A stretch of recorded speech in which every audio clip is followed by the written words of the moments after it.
Boa tarde, prezados internautas. Boa tarde, prezados ouvintes.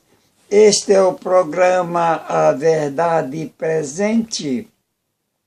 Eu sou Manuel Tomás e os meus telefones 27 71 67 64 983 88 4330. Vamos ouvir o nosso coral, que é uma delícia.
Todos ouvem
o que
Glorioso e Santíssimo Deus, amantíssimo Pai Celestial, aqui aos teus pés vimos adorar-te na beleza da tua santidade e agradecer-te de todo o nosso coração esta oportunidade de estarmos aqui para aprender da grandeza do teu poder, da tua infinita misericórdia, da tua bondade, da tua grandeza.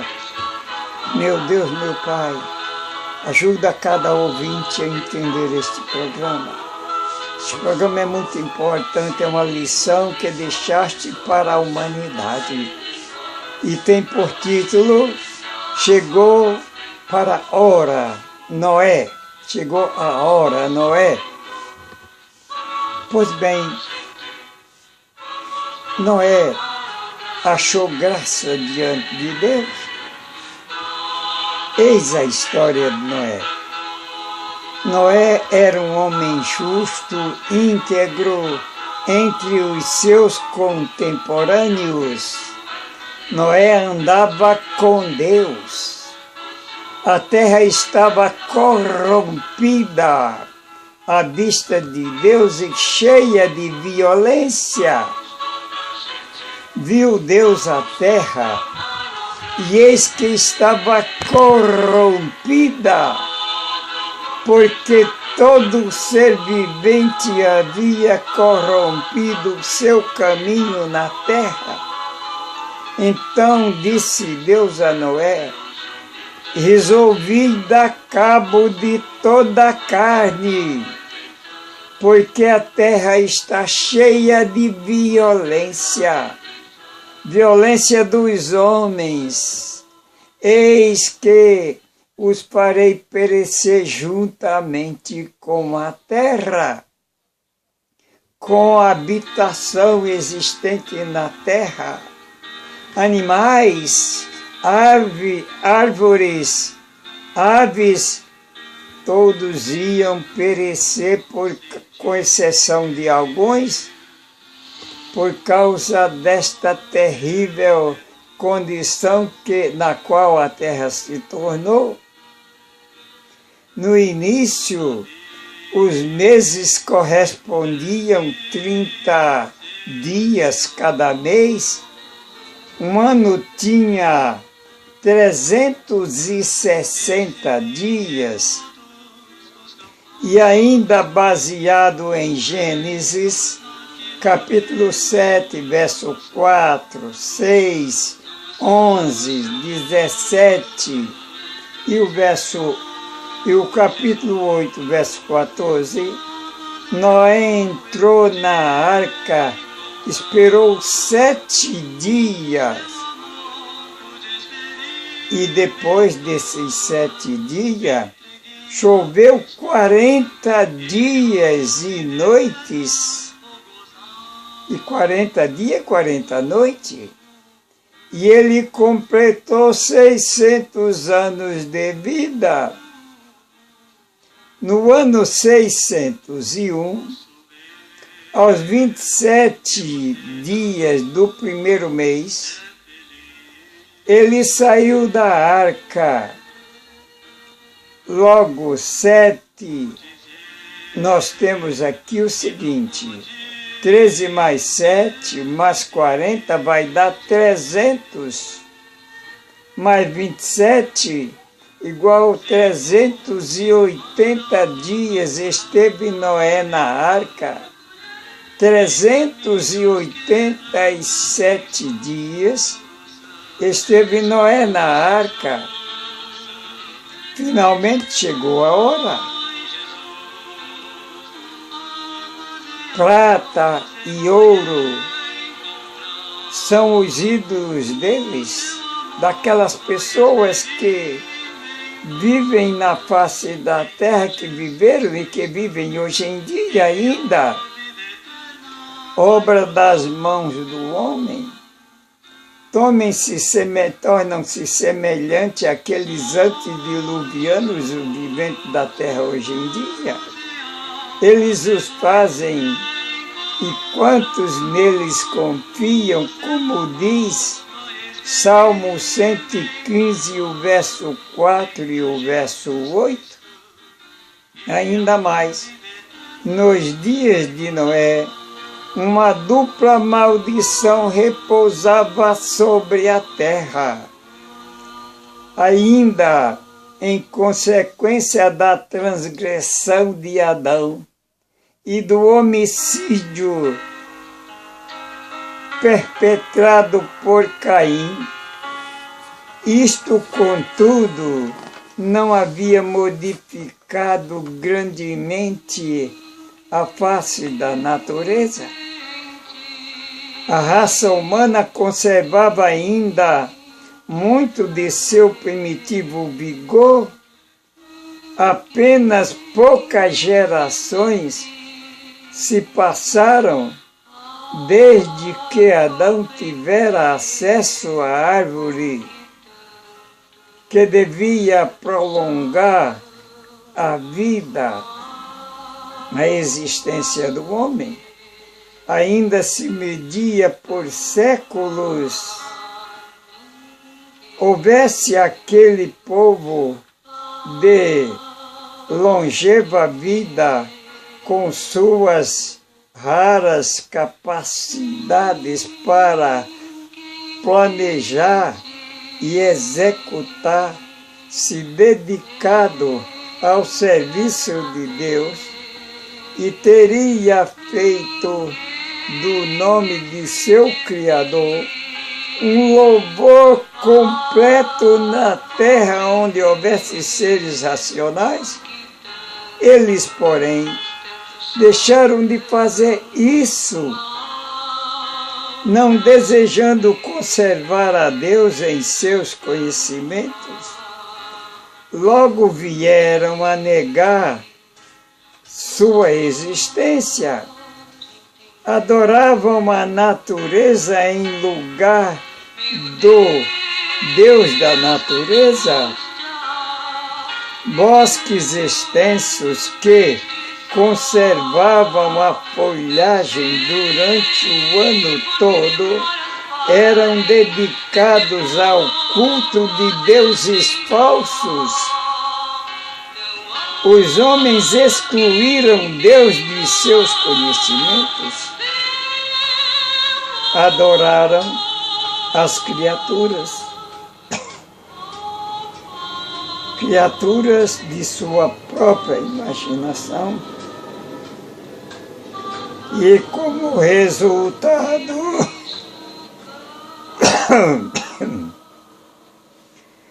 como resultado, se tornaram mais e mais aviltados. Os homens daquela geração não eram todos, na mais ampla acepção do termo, idólatras. Muitos conservavam seus adoradores serem adoradores de Deus. Pretendiam que seus ídolos fossem representações da divindade. E por meio deles, o povo poderia ter uma concepção mais clara de seu divino Criador.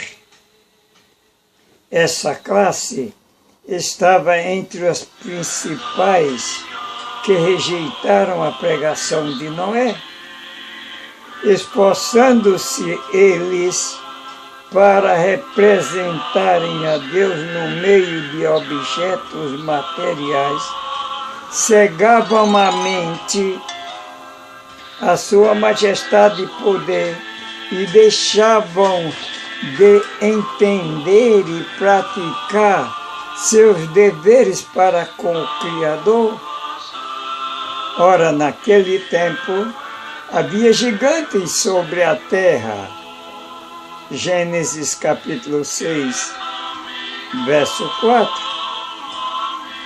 O homem antediluviano vivia centenas de anos.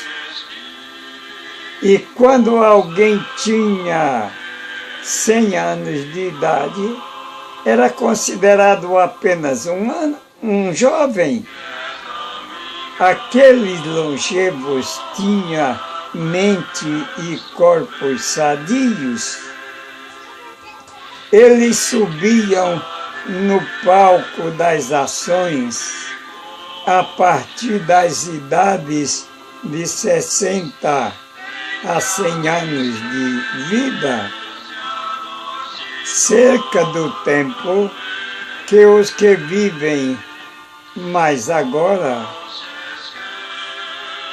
realizam sua parte em seu curto espaço de tempo de vida e desaparecem do palco. Havia muitos gigantes, homens de grandes estaturas e força, afanados por sua sabedoria, hábeis ao imaginar as suas artificiosas e maravilhosas obras. Sua culpa, porém, ao dar rédeas soltas à iniquidade, estava em proporção com sua perícia e habilidade mental. Deus outorgara a esses antediluvianos muitas ricas dádivas, mas usaram suas munificências, liberalidade, generosidade, para se glorificarem a si mesmos e as tornarem em maldição, fixando as suas afeições nos dons, em vez no Deus Criador. Empregaram o ouro e a prata e pedras preciosas e as madeiras finas na construção de habitações para si, e se esforçaram por sobrepujar uns aos outros no embelezamento de suas moradas com as mais destras mãos de obra. Procuravam tão somente fazer os desejos de seu orgulhoso coração e folgavam em cenas de prazer e impiedade. Eles se tornaram corruptos em sua imaginação, porque deixaram a Deus fora de seus planos e concílios. Foram sábios para fazer aquilo que Deus jamais dissera que fizessem, sábios para fazer o mal. Usavam o período de prova tão graciosamente a eles concedido para ridicularizar Noé. Eles o caricaturavam e criticavam Noé porque ele estava construindo uma arca. Riam-se dele por causa de seu peculiar fervor e forte convicção quanto aos juízos que declarara Deus certamente cumpriria. Falavam de ciência e das leis que controlavam a natureza. Depois ironizavam as palavras de Noé, chamando-o de fanático. Sabe por quê? Tinha passado 1656 anos e nunca tinha chovido na terra. Aí perceberam no dilúvio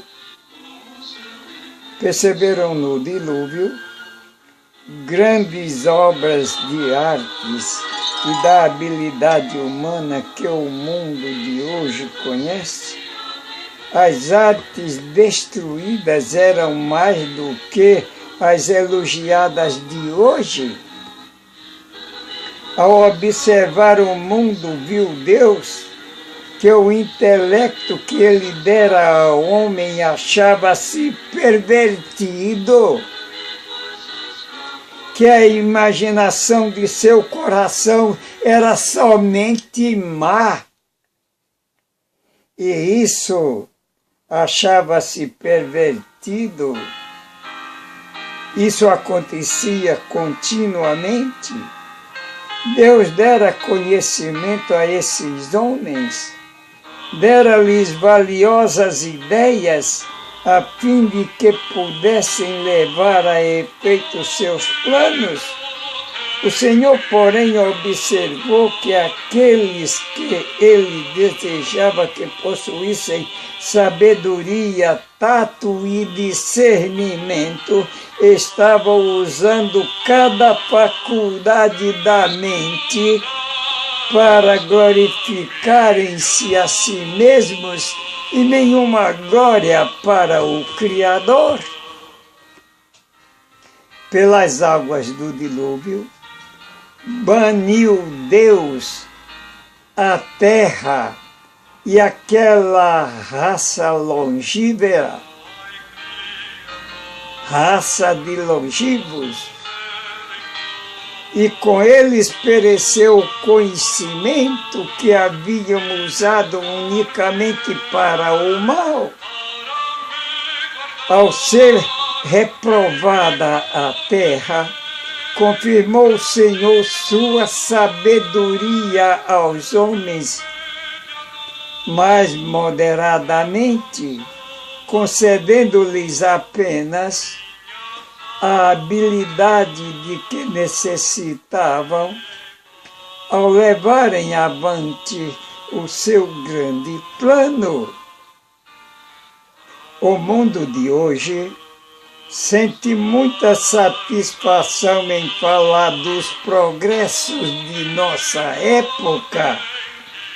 Deus, porém, não se deleita nesses progressos.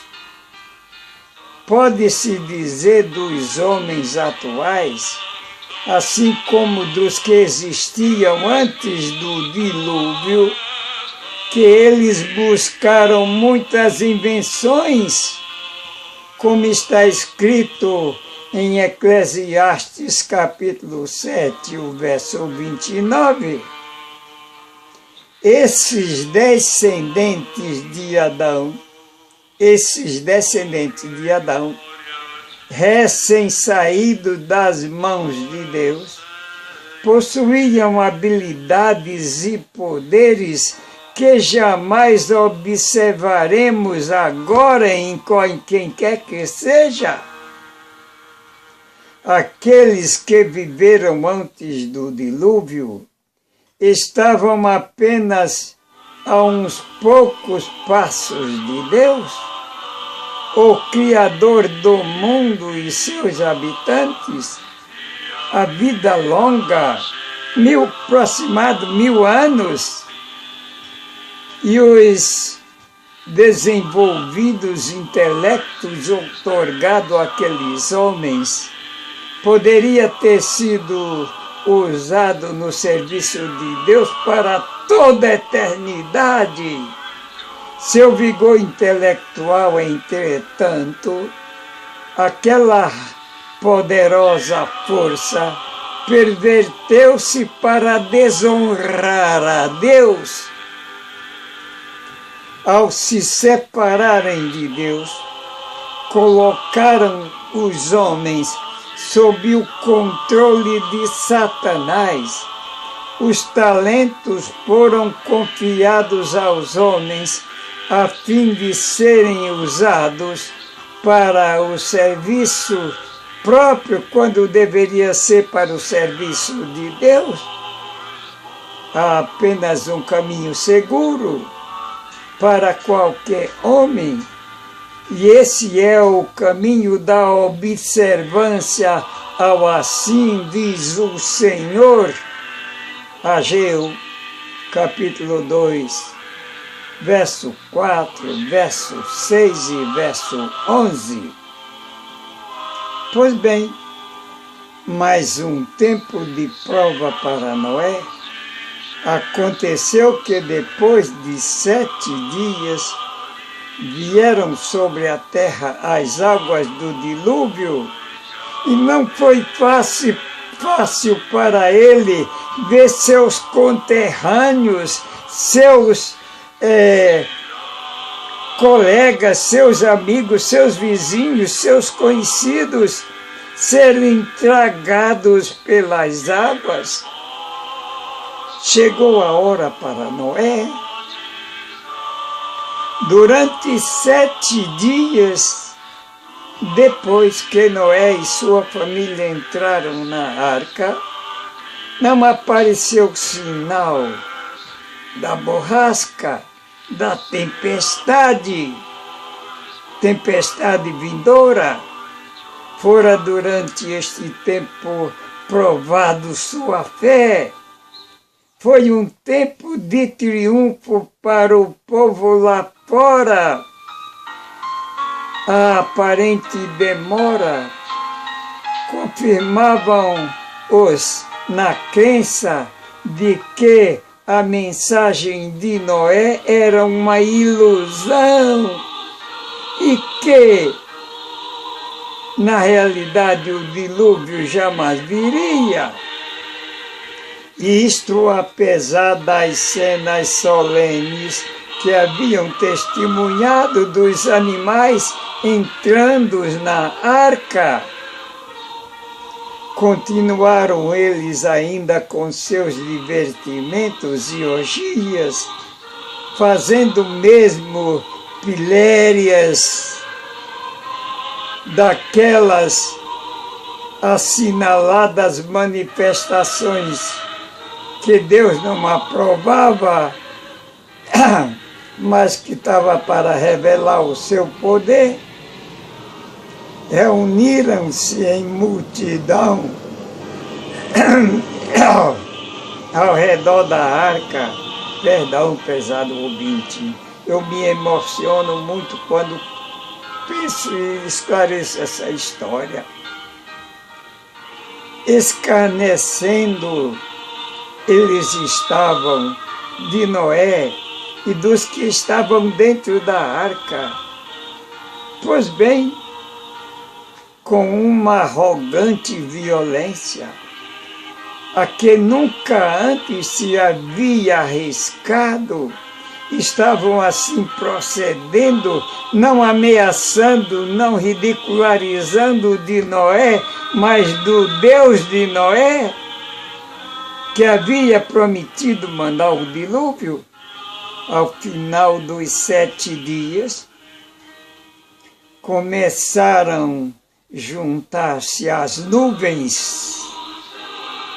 Isso foi novidade aos seus olhos, porque nunca tinha acontecido coisa semelhante, pois o povo nunca vira nuvens, nunca viram, não sabia que das nuvens vinham água. Logo começou a cair a chuva. Ainda o povo procurou convencer-se de que isso não era coisa muito alarmante. Imaginem que coisa terrível duvidar de Deus, duvidar de uma realidade que não tem por que assim fazer. Por algum tempo, a terra absorveu a chuva, mas logo a água começou a subir, e o povo subindo nos lugares mais altos da terra, e dia a dia a altura avançava cada vez mais da água. Cada manhã, quando viam que a chuva caía ainda, porque foram 7 dias ininterruptos, olhavam uns para os outros em desespero, e a noite após noite repetiam as palavras: ainda chovendo, ainda está chovendo. O povo viu a princípio a destruição das obras das suas mãos, e sem solução, uns trepados em grandes árvores, outros em montanhas, em montes, e a água ia subindo, e até chegar no cume. Esplêndidos edifícios e belos jardins, bosques em que haviam colocado seus ídolos, eram destruídos pelos raios do céu. E as ruínas se espalhavam extensamente.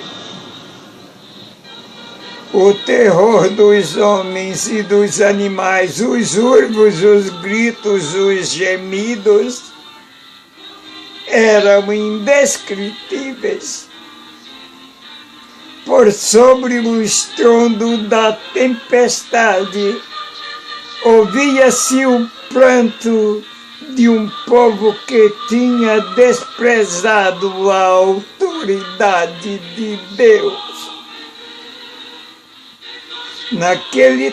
Naquela terrível hora, naquele terrível momento, naquela terrível hora, viram que a transgressão da lei de Deus determinara a sua ruína. Todavia, ao mesmo tempo em que, pelo medo do castigo, reconhecessem seu pecado, não sentiam verdadeira contrição nem horror do mal. Teriam voltado ao seu desafio ao céu, caso houvesse sido removido o juízo. Semelhantemente, quando os juízos de Deus caírem sobre a terra, antes do seu dilúvio de fogo que brevemente vai acontecer na face da terra, os impenitentes saberão precisamente onde pecaram e em que consiste seu pecado. O desprezo à sua santa lei, contudo, não terão o verdadeiro arrependimento, mais do que tiveram os pecadores do mundo antigo. Assim como foi nos dias de Noé, será também nos dias da vinda do Filho do Homem. Está escrito em Lucas capítulo 17, verso 27, 26 e 27, os homens estarão comendo, bebendo, casando, dando-se em casamento, e até o dia em que Noé entrou na arca e veio o dilúvio e os destruiu, assim também será no dia da vinda do Filho de Deus, Jesus Cristo, Filho do Homem. Deus não condenou os antediluvianos por comerem e beberem. Dera-lhes os frutos da terra em grande abundância para suprirem suas necessidades físicas. Seu pecado consistia em aviltar-se, condescendendo com o apetite sem restrição, a mesma coisa que os homens estão fazendo hoje. Era-lhes lícito casarem. O matrimônio estava dentro da ordem determinada por Deus. Foi uma das primeiras instituições que ele estabeleceu, deu instruções concernentes a esta ordenança, revestindo-a de santidade e beleza. Estas instruções, porém, foram esquecidas, e o casamento foi pervertido já naquele tempo, conforme é pervertido hoje, e feito com que servisse as paixões, em vez de o amor, uma idêntica condição de coisas existe hoje. Aquilo que em si mesmo é lícito é levado a excesso, o apetite é satisfeito sem restrições. Multidões não se sentem sob qualquer obrigação moral de reprimirem seus desejos sensuais e tornaram-se escravos da luxúria. Os homens estão vivendo uma condição de grande luxúria hoje em dia, vivendo para os prazeres dos sentidos, fazendo coisas que não deveriam fazer. O mundo não deveria ser para estas finalidades que deveriam existir. Que lástima, que incoerência. Pois bem, meus queridos irmãos, queridos ouvintes, me desculpe, me perdoe, eu estou emocionado. Emocionado porque vejo que o nosso mundo está nas mesmas condições dos antediluvianos.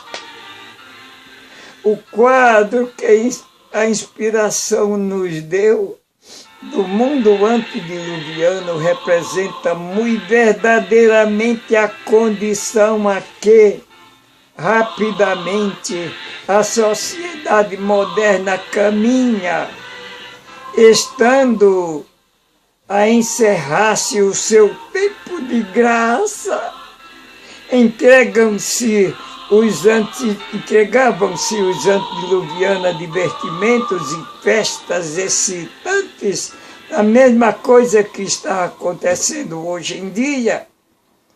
Os que possuem influência e poderio aplicavam-se em conservar a mente do povo ocupada em júbilo e prazer, para que não acontecesse alguém ficar impressionado pela última advertência.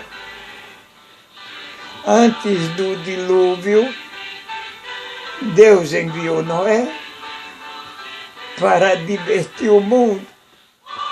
E agora que está chegando os últimos dias desta humanidade, está me usando nesses meus 92 anos para advertir esse mundo no qual estou vivendo, a fim de que o povo pudesse, Noé advertir o povo, a fim de que o povo pudesse ser levado ao arrependimento e assim escapar da destruição ameaçadora. Ao aproximar-se o tempo do segundo aparecimento de Cristo, que eu creio que é os dias que estamos vivendo, o Senhor envia seus servos com uma advertência ao mundo para que esse se prepare para aquele grande acontecimento, a vinda de nosso Senhor Jesus Cristo. Multidões têm estado a viver em transgressão à lei de Deus, e agora Ele misericordiosamente os chama para obedecerem aos seus sagrados preceitos. A todos que abandonarem o pecado pelo arrependimento para com Deus e fé em Cristo, se oferece o perdão. Deus deu a Noé as dimensões exatas da arca, as instruções explícitas de sua construção, em todos os pormenores. A sabedoria humana não poderia ter concebido uma estrutura de tão grande resistência e durabilidade. Fora Deus que fizera a planta da arca. E Noé, construtor-chefe, foi construída semelhante ao casco de um navio, para que pudesse flutuar sobre a água, mas, em algum sentido, muito mais se parecia com uma casa. O material empregado na construção da arca era cipreste ou madeira de golfe, madeiras que não se acabam com o tempo, a qual estaria isenta de apodrecimento durante centenas de anos. A edificação desta imensa arca foi uma operação lenta e trabalhosa.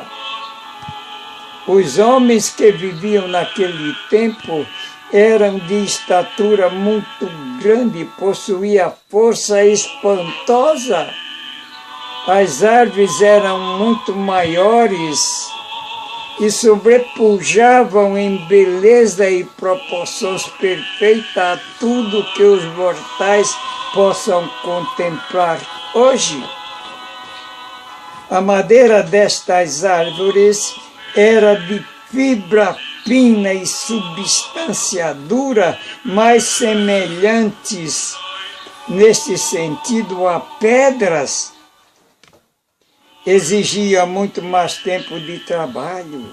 Para preparar uma arca, como Noé levou 120 anos preparando uma arca. Nesta época degenerada, se requer para preparar algo, tudo é muito trabalhoso.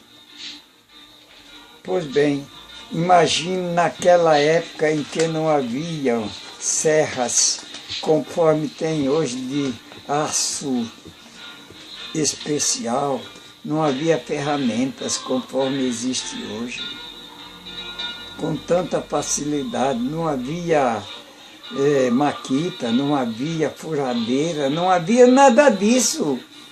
E Noé fez a arca e aguentou as águas do dilúvio, ficou mais de um ano a água sem secar na terra. Cada peça de madeira foi cuidadosamente ajustada e todas as juntas cobertas com piche. Tudo o que o homem podia fazer, se fazia para tornar perfeito o trabalho. Afinal, unicamente Deus podia preservar a construção sob furiosas e pesadas ondas de água que cobria toda a face da terra. Pelo seu miraculoso poder, Deus assim fez. Matusalém, seus filhos e netos, viviam na época da construção da arca. Matusalém viveu 960 anos, o homem que mais viveu na face da terra. Ele e seus filhos, eles com alguns outros, receberam instrução de Noé e ajudaram a construir a arca. Enquanto Noé estava a pregoar sua mensagem de advertência ao mundo antediluviano, suas obras testificavam de sua sinceridade. Assim foi que sua fé se aperfeiçoou e se evidenciou. Ele deu ao mundo um exemplo de crer precisamente o que Deus diz para se crer.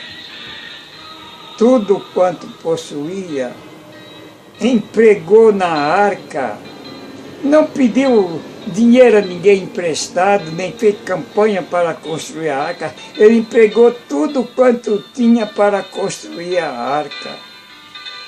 Cada pancada desferida na arca era um testemunho para o povo de que Deus existe e que pedirá conta de tudo que se faz errado nesta vida.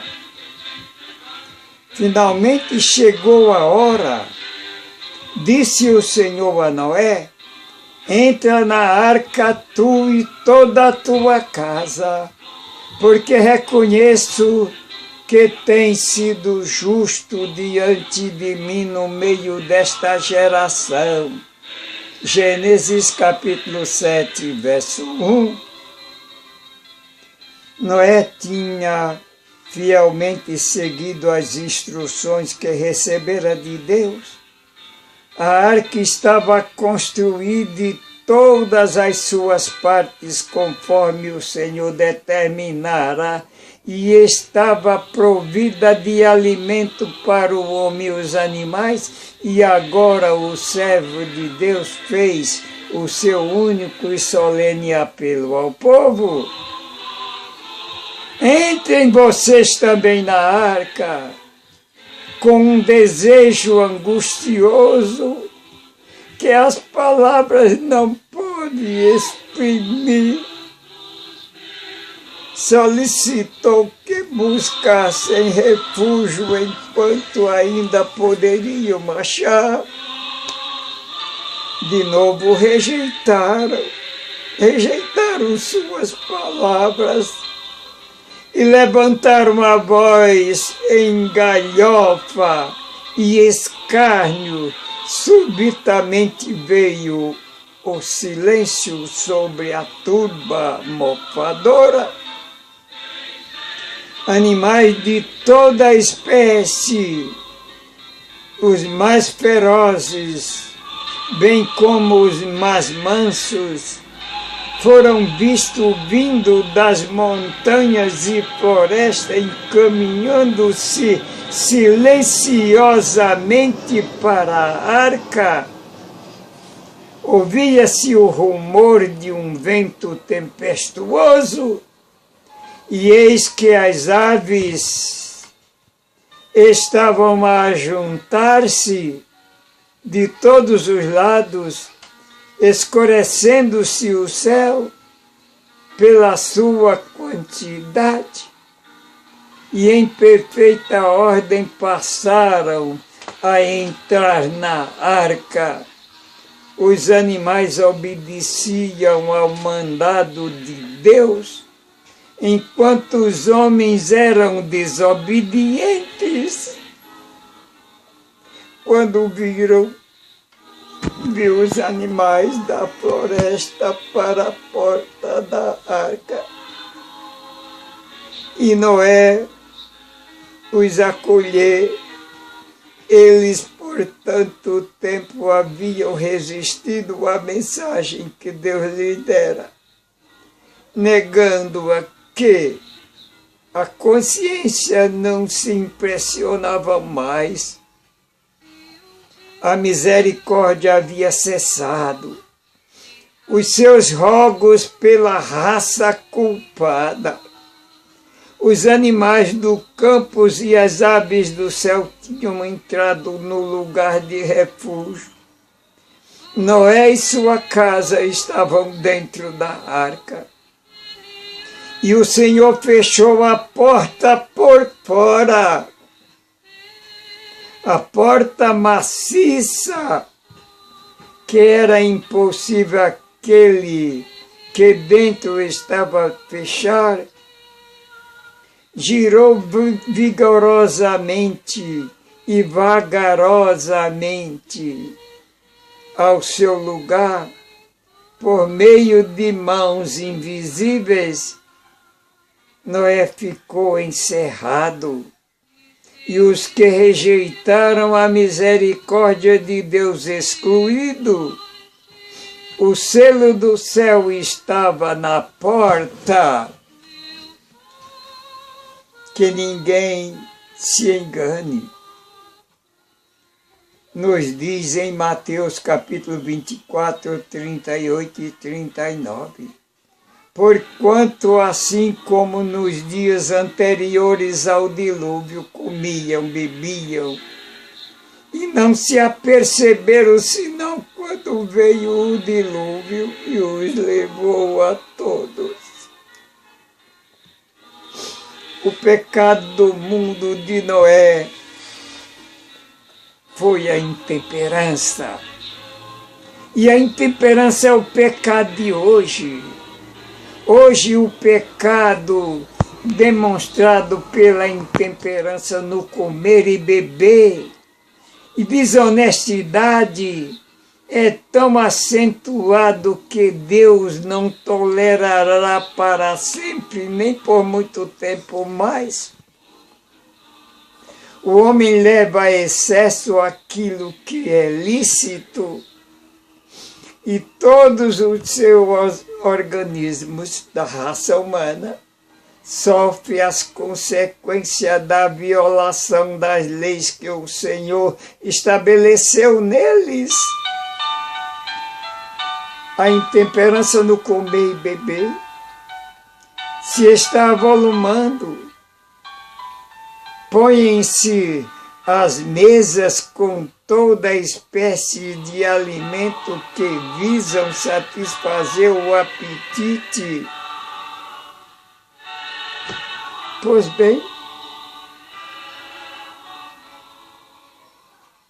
isto vai ser a causa do sofrimento que deve seguir-se a esta maneira de agir. A energia vital do organismo não pode suportar a carga a ela imposta e finalmente sucumbe. Deus não operará um milagre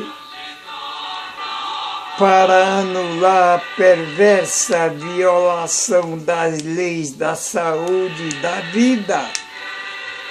Cumpre ao homem estimar seu preço pago a seu favor e colocar ele este valor sobre si mesmo. Não abusar conscientemente de uma de suas faculdades físicas ou mentais constitui um insulto ao Deus do céu.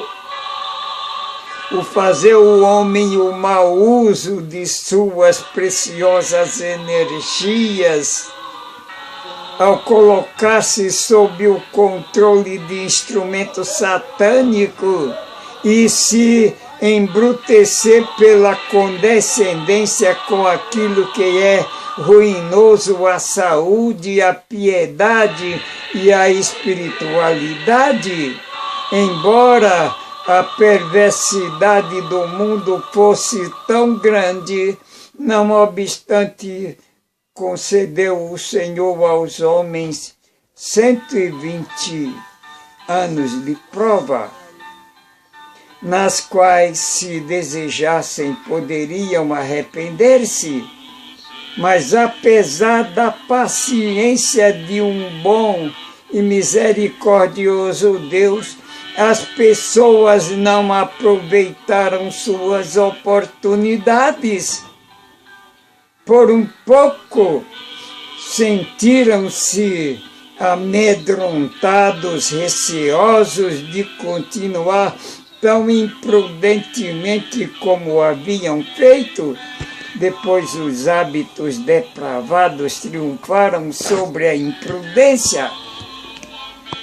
Pois bem, a proporção que as pessoas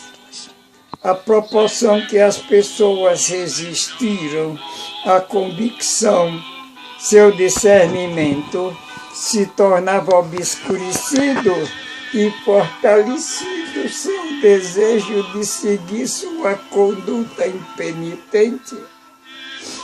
É necessário que comamos e bebamos, a fim de que possamos ter energia física para o serviço do Senhor. Todavia, quando levamos nosso comer à glutonaria, sem pensarmos em agradar nosso Pai Celestial, comendo exatamente o que agrada ao paladar, estamos fazendo exatamente como fazia o povo no tempo de Noé, e também nos intercâmbios matrimoniais.